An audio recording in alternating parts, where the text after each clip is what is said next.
अनि आज चाहिँ दसैँको दोस्रो दिन चाहिँ हामी यहाँ दाजुकोमा आइरहेछ हो खाना बनाउनु अब चाहिँ भैँसीको बस्नु पकाउनु आँटेको अहिले तपाईँहरूलाई भन्नु पर्छ नि ल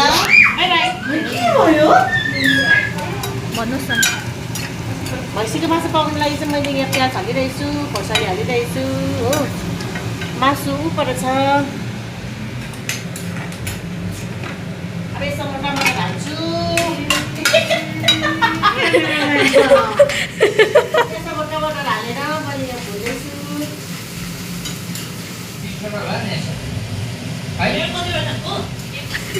आज मलाई कस्तो देखिरहेछ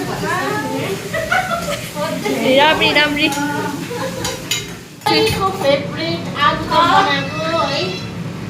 तपाईँहरूले थाहा छ म कसरी आलुदम बनाउँछु भनेर होइन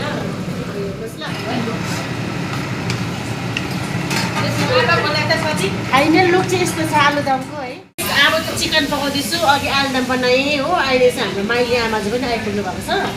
पापड बनाउनु हुँदैछ यस्तो भएको छ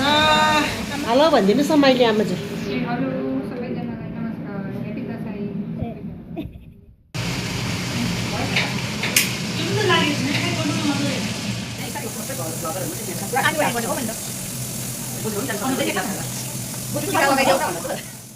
Hey guys, wine check. Hello guys, आज चाहिँ वाइन खानु हामी दसैँमा चाहिँ अब यस्तो छ यो चाहिँ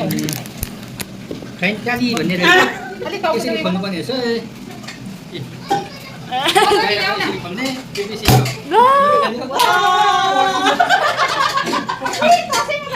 हैन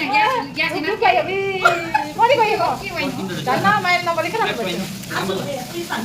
सेतै छ रातो होइन सेतै हो खै के होला